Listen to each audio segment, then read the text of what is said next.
Assalamualaikum warahmatullahi wabarakatuh. Perkenalkan, saya Rian Jaya Fitrianto dengan NIM 11024221103. Di sini saya akan memenuhi tugas literasi digital,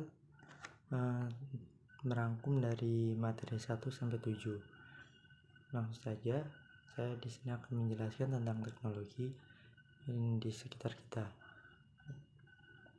Untuk pokok bahasannya, yang pertama ada Society 5.0 dan Revolusi Industri 4.0. Yang kedua ada dampak positif dan negatif teknologi. Yang ketiga ada konsep dan pemanfaatan IoT dan Big Data. Yang keempat ada konsep dan pemanfaatan Artificial Intelligence. Yang kelima ada konsep dan pemanfaatan e-commerce. Yang keenam ada etika dunia cyber. Yang terakhir ada aturan hukum tentang informasi dan transaksi elektronik. Pertama ada Society 5.0 dan Revolusi Industri 4.0.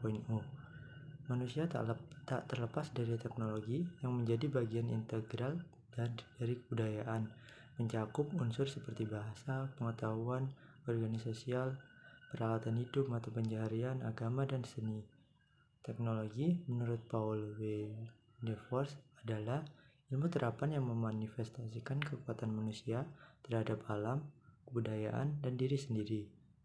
Melibatkan setidaknya 7 unsur, teknologi berfungsi sebagai alat pemudah dan pelindung bagi manusia, termasuk dalam membuat pakaian. Dengan kemajuan bahasa dan pengetahuan, manusia berkembang dari strategi bertahan hidup sederhana menjadi pemakai alat. Era revolusi industri 4.0 dan masyarakat 5.0 menandai perkembangan teknologi yang pesat, memicu era disrupsi yang menggantikan sistem lama dengan cara baru. Adaptasi terhadap perubahan menjadi krusial dan kemampuan keterampilan abad 21 menjadi fokus, menuntut masyarakat untuk menguasai teknologi guna memperkuat nilai-nilai kemanusiaan.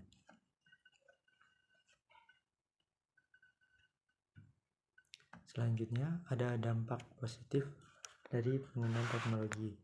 Penggunaan berbagai platform media termasuk media sosial mempermudah akses informasi melalui berbagai jenis konten. Perkembangan literasi digital memberikan pemahaman tentang potensi teknologi informasi dan komunikasi, memotivasi adaptasi, dan meningkatkan kemampuan untuk beradaptasi dengan perkembangan literasi digital. Literasi digital memiliki dampak positif, termasuk kemampuan menggunakan teks, berpikir kritis, komposisi pesan kreatif, refleksi etis, dan partisipasi aktif dalam aksi sosial. Literasi digital bukan hanya mengenai penguasaan teknologi komputer, melainkan juga menggabungkan literasi dan dimensi digital. Kemampuan teknologi harus memberikan manfaat dan kemaslahatan komprehensif bagi masyarakat, khususnya dalam interaksi sosial, sehingga literasi digital mendorong warga digital untuk menggunakan instrumen teknologi secara bijaksana. Selanjutnya ada dampak negatif. Yang pertama, keamanan dan privasi. Resiko serangan cyber dan pelanggaran privasi melalui pencurian data. Yang kedua, ada penyebaran informasi palsu. Internet memungkinkan penyebaran hoaks dan informasi palsu dengan cepat. Yang ketiga ada kecanduan internet. Kecanduan media sosial dan game online dapat berdampak negatif pada kesehatan mental. Yang keempat ada pengaruh negatif pada kesehatan mental. Cyberbullying dan penggunaan internet yang tidak sehat berkontribusi pada masalah kesehatan mental. Yang kelima ada pengaruh media sosial. Lingkungan perbandingan dan exposure pada konten tidak sehat dapat merugikan harga diri. Yang keenam ada kriminalitas online. Penipuan, pencurian identitas, perdagangan gelap online menjadi resiko kejahatan online. Yang ketujuh ada ketidaksetaraan akses. Kesenjangan digital dapat terjadi karena ketidaksetaraan akses terhadap internet. Yang kedelapan ada dampak lingkungan. Peningkatan penggunaan energi oleh data center dan infrastruktur internet memberikan dampak negatif pada lingkungan. Selanjutnya ada konsep dasar. IoT atau Internet of Things merujuk pada objek yang dapat mentransfer data melalui jaringan tanpa interaksi manusia, dengan perangkat keras dan lunak yang terhubung melalui internet. IoT berkembang dari teknologi nirkabel, MEMS, dan internet. IoT berperan erat dengan komunikasi M2M, terutama dalam sektor manufaktur dan energi. Dan dampaknya melibatkan perangkat cerdas seperti kabel, meter, dan sensor grid. Selanjutnya, konsep dari Big Data.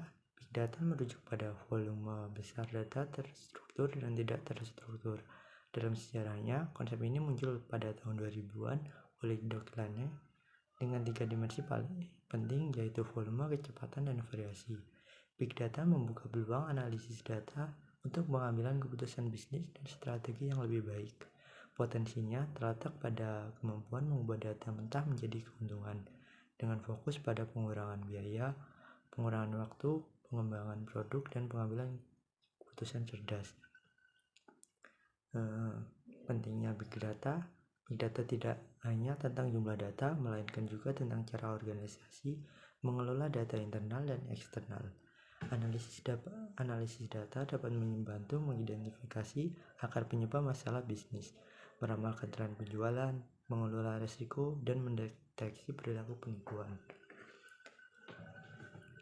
Selanjutnya ada pemanfaatan Internet of Things atau IoT, merujuk pada jaringan perangkat fisik yang terhubung secara online yang dapat berkomunikasi dan berbagi data. Pemanfaat IoT mencakup berbagai sektor dan memberikan banyak manfaat. Berikut beberapa contoh pemanfaatan IoT. Yang pertama ada di bidang kesehatan dan perawatan medis. Yang kedua pada penggunaan smart home atau rumah pintar. Yang selanjutnya manufaktur pintar di industri 4.0. Yang selanjutnya ada di bidang transportasi cerdas. Selanjutnya ada agrikultur pintar atau pertanian pintar. Dan terakhir pada kota cerdas. Materi selanjutnya adalah konsep Artificial Intelligence.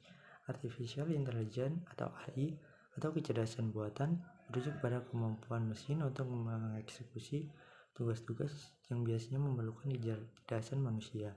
Sistem AI dirancang untuk meniru proses pemikiran, pembelajaran, pengambilan keputusan, dan tindakan yang cerdas. Ada dua jenis utama AI. Yang pertama AI konvensional atau aturan. Jenis ini didasarkan pada aturan atau algoritma yang telah ditentukan sebelumnya. Sistem ini tidak mampu belajar dari pengalaman atau data baru, dan mereka hanya dapat menangani situasi sesuai dengan aturan yang telah diprogramkan. Selanjutnya, AI berbasis pembelajaran mesin. Jenis ini mampu belajar dan beradaptasi dengan data baru. Dalam pembelajaran mesin diajarkan untuk mengenali pola-pola dalam data dan membuat prediksi atau keputusan berdasarkan pembelajaran dari pengalaman sebelumnya. Selanjutnya ada pemanfaatan Artificial Intelligence. Yang pertama pada bidang kesehatan. Di bidang kesehatan untuk mendiagnostik medis. Sistem AI dapat membantu dalam mendiagnosis penyakit dengan menganalisis data medis, gambar medis, dan riwayat kesehatan pasien. Yang kedua ada perawatan.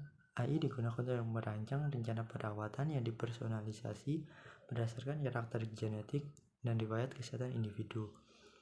Selanjutnya pada bidang pendidikan, pengajaran adaptif. Yang pertama, pengajaran adaptif. Sistem AI dapat menyediakan pendekatan pengajaran yang disesuaikan dengan kebutuhan belajar masing-masing siswa. Yang kedua, untuk evaluasi otomatis. AI dapat digunakan untuk mengevaluasi dan memberikan umpan balik pada pekerjaan siswa secara otomatis. Selanjutnya pada bidang keuangan. Yang pertama ada analisis risiko dan keuangan. AI digunakan untuk menganalisis data keuangan dan risiko, membantu perusahaan dan investor membuat keputusan investasi yang lebih informasional. Yang kedua ada manajemen kecerdasan pemalsuan. Sistem AI dapat mendeteksi aktivitas keuangan yang mencurigakan dan pemalsuan. Selanjutnya ada di bidang e-commerce. Yang pertama ada merekomendasi produk. Sistem rekomendasi berbasis AI membantu pelanggan menemukan produk yang sesuai dengan preferensi mereka berdasarkan riwayat pembelian dan perilaku online. Yang kedua adalah analisis sentimen pelanggan. AI digunakan untuk menganalisis sentimen pelanggan dari ulasan dan umpan balik, membantu perusahaan memahami kebutuhan dan preferensi pelanggan. Materi selanjutnya ada konsep e-commerce, penggunaan internet dan web untuk transisi bisnis. Dalam konteks yang lebih formal, e-commerce dapat didefinisikan sebagai transaksi komersial yang tersedia secara digital antara lintas organisasi atau perusahaan maupun individu. Berbagai tipe e-commerce serta beberapa platform yang digunakan sebagai media basis transaksi dalam industri ini. Setidaknya terdapat sejumlah tipe e-commerce yang dibagi berdasarkan konektivitas pasar. Di antaranya adalah business to customer B2C, business to business B2B, customer to customer C2C, social e-commerce, mobile e-commerce atau m-commerce, dan local e-commerce. Selanjutnya ada pemanfaatan e-commerce. Pemanfaatan e-commerce atau perdagangan elektronik akan memberikan dampak signifikan dalam dunia bisnis dan perdagangan. Berikut ada beberapa aspek pemanfaatan e-commerce. Yang pertama, aspek akses global. E-commerce memungkinkan bisnis untuk mencapai pasar global tanpa batasan geografis. Pelanggan dari berbagai negara dapat mengakses dan belanja produk atau layanan dengan mudah. Yang kedua, pemilihan dan komparasi produk. Pelanggan dapat menjelajah berbagai produk yang lumayan, membandingkan harga, membaca ulasan sebelum membuat keputusan pembelian. Ini memberikan pengalaman belanja yang lebih informatif. Yang ketiga, aspek kemudahan berbelanja. E-commerce memberikan kemudahan berbelanja kapan saja dan di mana saja. Pelanggan tidak perlu pergi ke toko fisik sehingga waktu dan tenaga dapat dihemat. Yang terakhir ada aspek pembayaran online. Sistem pembayaran online yang aman dan mudah digunakan memudahkan proses transaksi. Metode pembayaran yang beragam termasuk kartu kredit, transfer bank, dan dompet digital memberikan fleksibilitas pada pelanggan. Materi selanjutnya ada etika dunia cyber. Dunia digital telah mengubah pola dan metode masyarakat dalam berkomunikasi. Melalui media sosial, masyarakat leluasa mengungkapkan gagasan untuk dapat dibaca oleh orang lain, bahkan dari ruangan kamar sekalipun. Koneksi dengan dunia luar semakin terbuka. Namun demikian, pola yang berubah ini kerap dihadang oleh masalah etika. Masalah etika berhubungan dengan keputusan masyarakat dalam berinteraksi di dunia digital menggunakan media sosial. Salah satu tantangan dalam dunia cyber yang kerap membawa masalah adalah hoax. Ada beberapa situs yang dapat kita gunakan sebagai rujukan untuk klarifikasi berita. Beberapa di antaranya ada laman resmi dari Kementerian Komunikasi dan Informatika. Yang kedua ada laman yang dikelola oleh Mavindo, Masyarakat Anti Fitnah Indonesia. Ada laman Turn Back Hoax, ada laman Cek Fakta, dan lain sebagainya.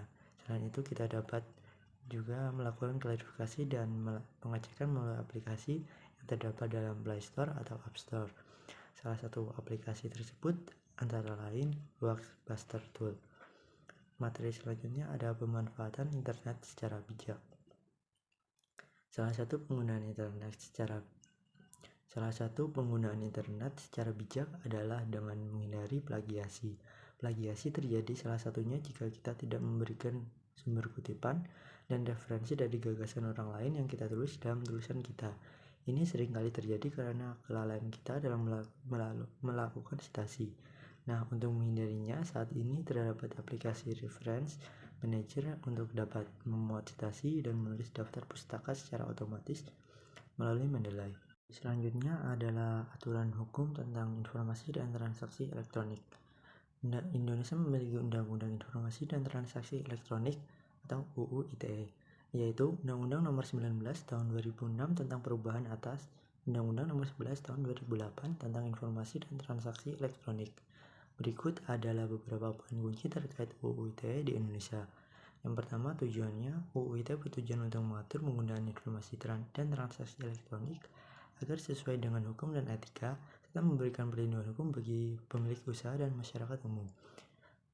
Untuk pengaturan penyalahgunaan teknologi, UU ITE mencakup ketentuan terkait penyalahgunaan teknologi, termasuk tindakan seperti penyebaran informasi palsu, pencemaran nama baik, dan penyebaran konten tidak senonoh. Untuk hukuman dan sanksi, UU ITE menetapkan sanksi pidana untuk pelanggaran tertentu seperti penjara dan denda. Sanksi tersebut dapat diterapkan terhadap pelaku kejahatan di dunia maya. Untuk privasi dan keamanan data, UU ITE juga mencakup ketentuan terkait privasi dan keamanan data. Ini melibatkan pelindungan data pribadi dan hak privasi individu dalam konteks transaksi elektronik. Sekian yang dapat saya sampaikan. Apabila banyak salah kata atau tutur kata yang tidak berkenan, saya mohon maaf yang sebesar-besarnya. Semoga materi yang sedikit dari saya dapat bermanfaat bagi semuanya. Assalamualaikum warahmatullahi wabarakatuh.